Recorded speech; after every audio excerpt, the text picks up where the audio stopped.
Le webinaire va durer 15 minutes et le but aujourd'hui, c'est de savoir quoi faire avec vos clients satisfaits et de résumer tout ça dans 5 astuces. Pour me présenter à vous, donc je suis Joanne Duranton, je suis directeur commercial chez Vocasa. Et donc, je vais vous présenter très rapidement en quelques secondes Vocasa. Donc, nous sommes un éditeur de solutions logicielles pour faire des enquêtes et pour faire de l'écoute au sens large, donc tout ce qui est écoute client continu, etc., sur la base de questionnaires ou de formulaires au sens large. On a 12 ans d'expérience sur ce métier, on a plus de 1000 clients et on est une structure de 50 salariés. Très rapidement également, on a 3 types d'offres. On a une offre logicielle qui permet à n'importe qui de faire des questionnaires de façon très simple et des questionnaires qui vont assez loin, notamment en termes d'analyse, de production de rapports, de production de dashboards. C'est un outil qui est très puissant. On fait également ce qu'on appelle des enquêtes clés en main, c'est-à-dire que là, on gère tout le projet de A à Z sur une enquête que vous auriez à conduire ou à produire. Et on fait également des enquêtes automatisées. Donc là, le but du jeu, c'est suite à quelque chose qui s'est passé dans une CRM, dans un ERP, etc. On envoie de façon automatique un email, un SMS par exemple, à une personne qui va être amenée à répondre à une enquête et on le fait au fil de l'eau, tout simplement. Donc voilà, donc ça c'était pour nous présenter en quelques secondes. Le sommaire aujourd'hui, c'est de vous donner 5 astuces. 5 astuces pour savoir quoi faire de vos clients satisfaits. Première astuce, ça va être tout d'abord de les identifier. C'est le premier point. Certains le font déjà. J'ai lu parmi vos commentaires que certains produisent déjà des enquêtes. Donc c'est un des moyens de remonter les clients satisfaits. Deuxième astuce, ça va être de comprendre ce qu'il y a derrière cette satisfaction. Troisième astuce, ça va être de pouvoir réagir par rapport à ça. Quatrième astuce, ça va être de catégoriser pour savoir justement ce que l'on va pouvoir faire et donc comment on va pouvoir capitaliser sur cette satisfaction. Bonjour Philippe, pas de souci pour le retard, le webinaire est enregistré et il sera disponible en replay, donc il n'y a pas de souci, mais vous n'avez rien manqué pour le moment. Oui, une chose que je vous ai pas indiqué aussi, n'hésitez pas à poser des questions au fur et à mesure. Je ne suis pas du tout dérangé à être coupé dans la présentation ou autre, au contraire, c'est même généralement plus sympa. Ça permet une présentation un peu plus dynamique. Première question que généralement on se pose et que nos clients nous posent sur cette thématique de la satisfaction, c'est tout d'abord, existe-t-il une différence entre un milieu B2B et B2C? Sur cette thématique-là, oui, en effet, il y aura une grande différence là-dessus.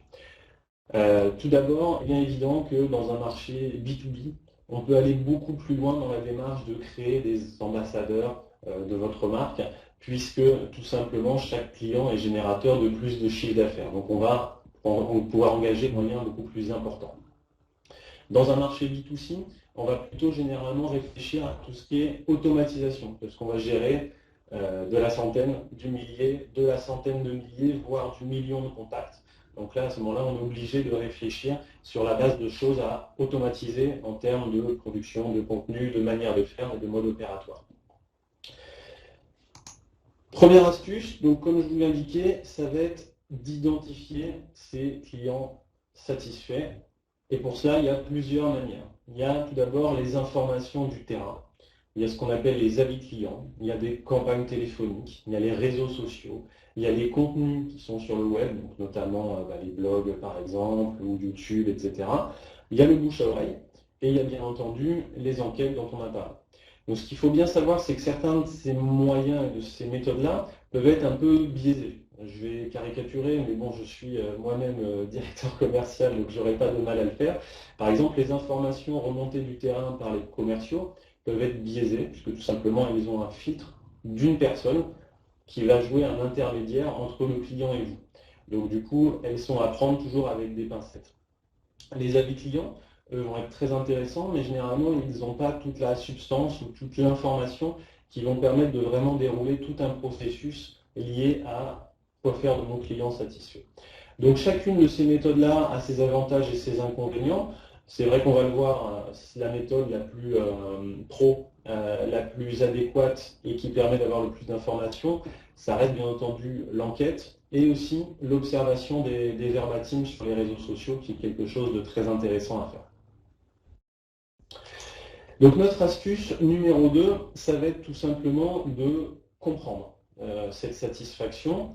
Quel que soit le moyen que vous choisirez pour connaître qui sont vos clients satisfaits, il faudra ensuite bien comprendre ce retour et l'analyser. On entend assez souvent dire, nous, dans notre métier, que les clients satisfaits ne signent jamais. C'est quelque chose de totalement faux, et on le constate depuis de nombreuses années. Un client qui est content de votre produit ou de votre service va le dire, et que ça soit en B2B ou en B2C. Donc il faut toujours vraiment se sortir de ce schéma mental-là, de dire il n'y a que les gens pas contents qui vont répondre à une enquête, qui vont s'exprimer sur Facebook, qui vont faire un tweet, etc. C'est pas du tout ce qui est constaté sur le marché et sur le terrain.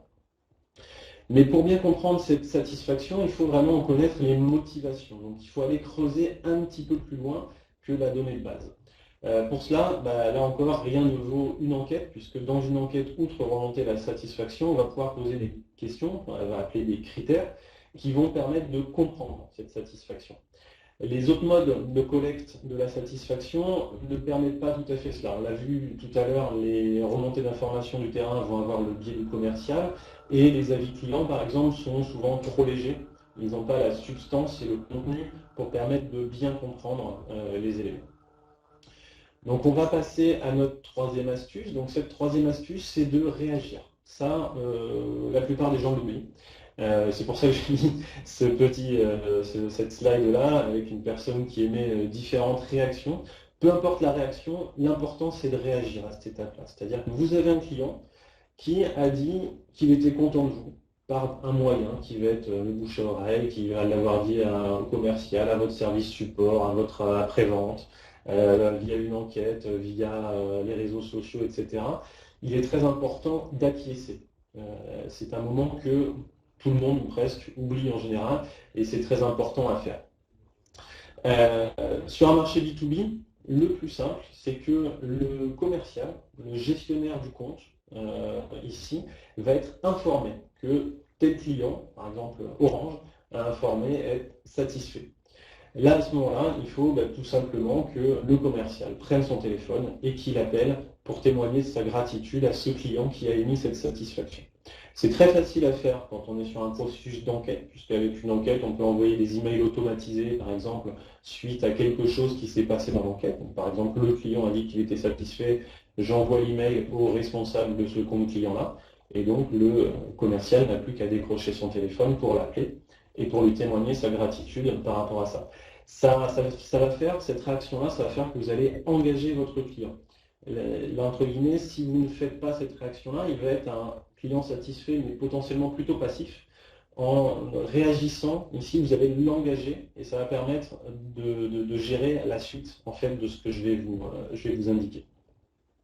Sur un marché B2C, c'est évidemment les impacts sont beaucoup plus importants et sont liés au volume, puisqu'évidemment, si vous avez 1000 personnes ou 10 000 personnes ou 100 000 personnes qui disent qu'ils sont contents, vous n'allez pas pouvoir décrocher le téléphone pour tout le monde. Là, on est d'accord, c'est pas possible. Donc là, à ce moment-là, il y a différentes choses qui peuvent se faire. Donc quand on est sur, par exemple, des gens qui ont mis des choses positives sur vous, sur Facebook, sur Twitter, sur les réseaux sociaux, etc., bien, votre community manager va tout simplement pouvoir acquiescer ce message-là. Et ça peut se faire quand on a un volume tout à fait limité.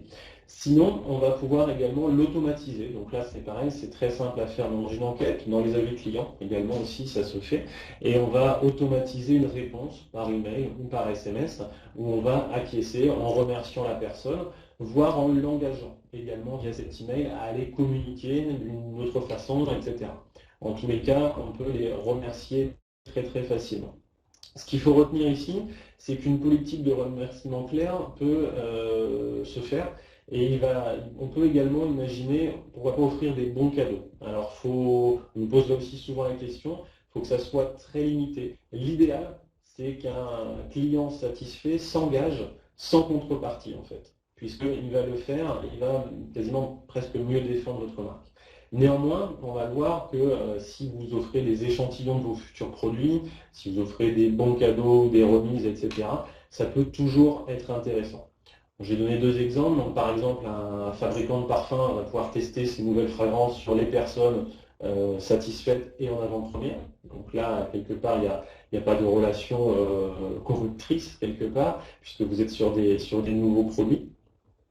En B2B, par exemple, donc je vais prendre notre exemple d'un éditeur de logiciels professionnel, on va pouvoir amener à faire tester des nouvelles fonctionnalités à des clients choisis. C'est ce qu'on appelle des bêta-testeurs, par exemple, et c'est quelque chose qui se pratique.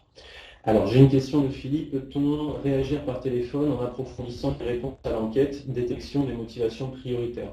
Oui, donc tout dépend en fait comment vous avez construit l'enquête à la base. Si elle a bien été faite, normalement, vous n'aurez pas besoin de détecter tout cela.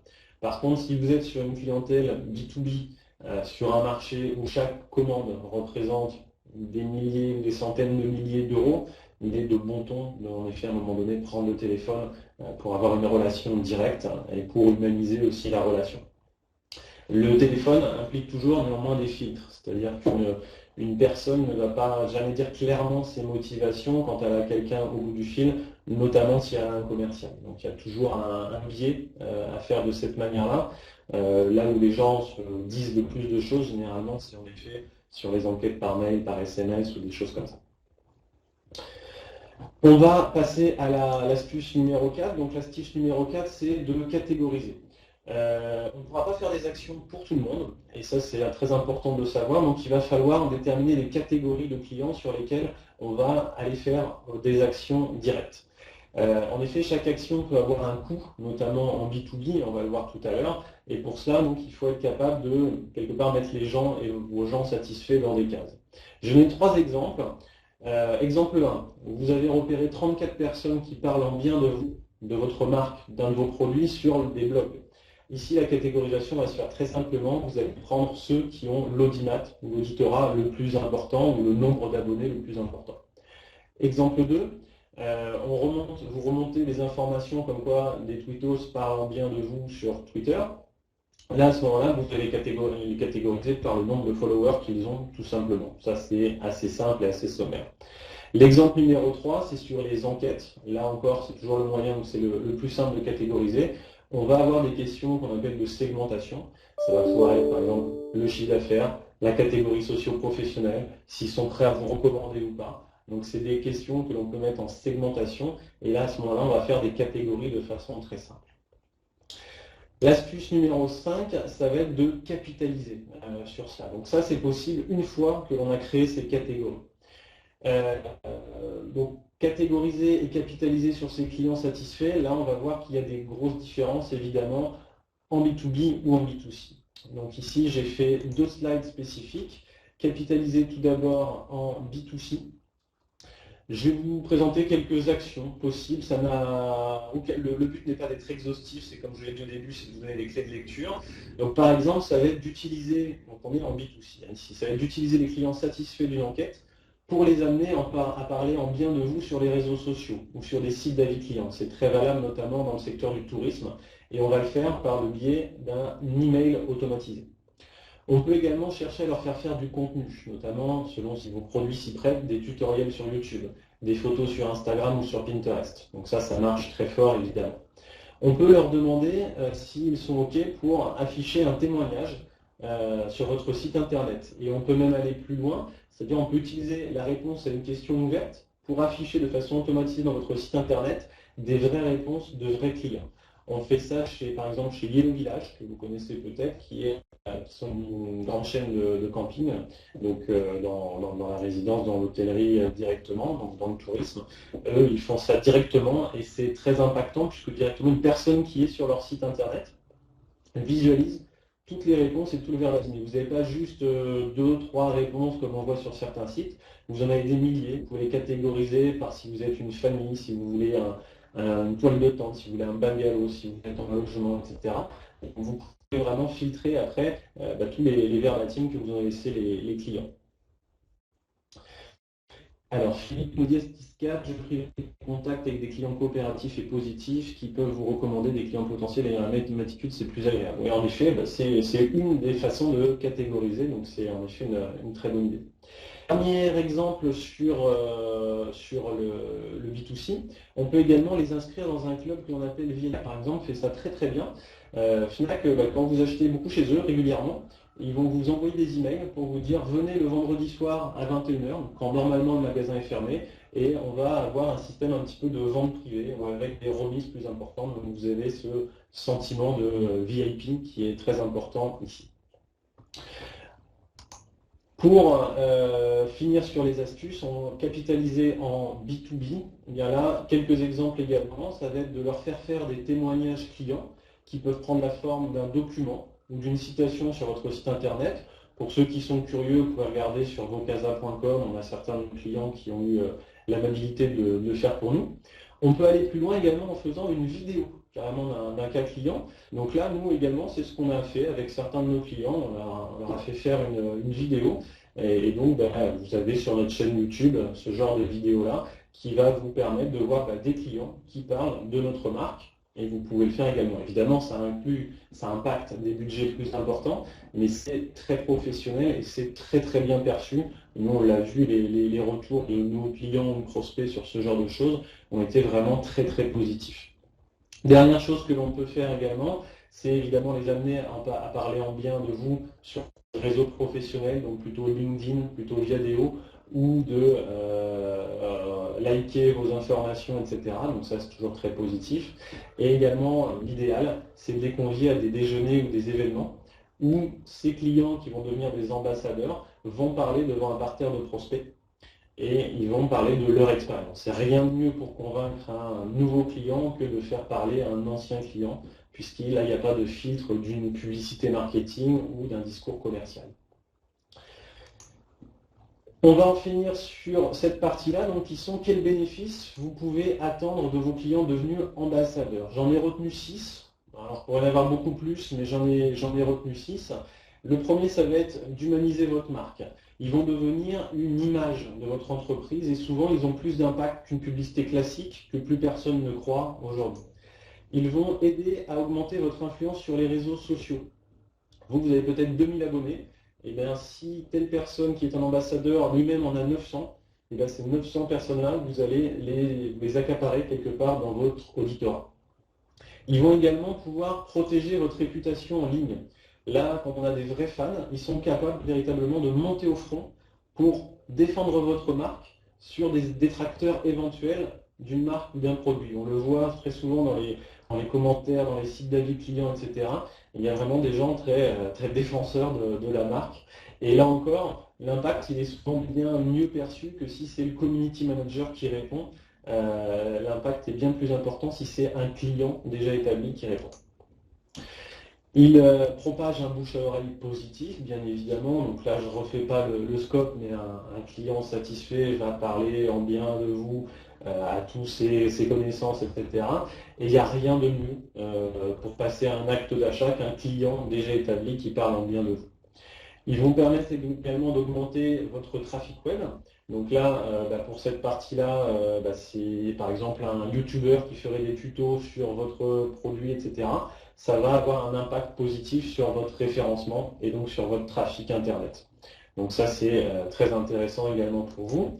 Dernier point qu'on rêve assez peu souvent, mais qui se voit et qui on est toujours un peu surpris, c'est qu'il peut vous permettre d'être connu dans des zones où vous n'avez mis aucun budget en fait. Donc c'est-à-dire que vous n'avez pas prévu de publicité ni de présence commerciale, par exemple, vous êtes dans le secteur du tourisme, vous n'avez rien prévu et vous avez un touriste ouzbek qui se rend soit à Paris, soit dans votre chaîne hôtelière, soit dans votre parc d'attractions. Il prend des photos, il prend des vidéos, il va les mettre sur YouTube, il va les mettre sur Instagram après, et quand il est de retour chez lui, ça va avoir un impact sur son réseau potentiellement. Et là, vous avez dépensé tout simplement zéro budget. Donc évidemment, ce n'est pas valable sur tous les métiers, ce n'est pas valable sur toutes les activités, mais ça peut néanmoins se concevoir. Alors, je vous demanderai si vous avez des questions de les préparer. N'hésitez pas. En attendant, je vous indique que Vocasa, on est très actif sur le site Qualikeo. On donne des webinaires de façon assez régulière. Donc, je vous ai listé les prochains webinaires que l'on va donner. Donc, la semaine prochaine, il y aura par exemple 10 conseils pour réussir une enquête. On aura les meilleurs indicateurs en satisfaction, donc qui est un webinaire qu'on a déjà donné plusieurs fois, mais qui est très suivi, donc que l'on va continuer à donner. On aura comment transformer vos clients satisfaits et insatisfaits en chiffre d'affaires, donc ça va être la continuité quelque part de ce webinaire que je donne aujourd'hui. On aura les 8 leviers pour optimiser le taux de retour dans vos enquêtes. Un autre webinaire qui sera pourquoi passer de l'écoute ponctuelle à l'écoute en continu. Un webinaire là, qui sera ici le 5 octobre sur le marketing du futur, donc là pour des personnes qui seraient plutôt des directeurs marketing, des responsables de projets marketing, où ça va être très intéressant. Et on aura une autre date donc, sur l'évaluation des formations à chaud, qui va être plutôt réservée à une cible ressources humaines en l'occurrence. Donc, comme je vous l'ai dit au début, chaque participant à ce séminaire recevra par email cette présentation en PDF. Et puis maintenant, si vous avez des questions, surtout n'hésitez pas à me les poser. Alors je vois que Philippe en a posé une. Bénéfice, retour sur investissement, recommandation à 100% sans dépendre trop de la pub coûteuse et de moins en moins efficace. Je pense qu'on en est tous là et à le constater, notamment les AdWords, les pubs Google, etc., qui sont de moins en moins efficaces et pertinentes. Donc oui, tout à fait, Philippe, je ne peux que vous donner mon accord sur ça. C'est un vrai bénéfice qui souvent ne coûte pas grand-chose, si ce n'est du temps et de l'organisation et un peu de réflexion au démarrage, parce que pour bien le faire, il faut quand même se poser quelques minutes et y réfléchir de façon intéressante.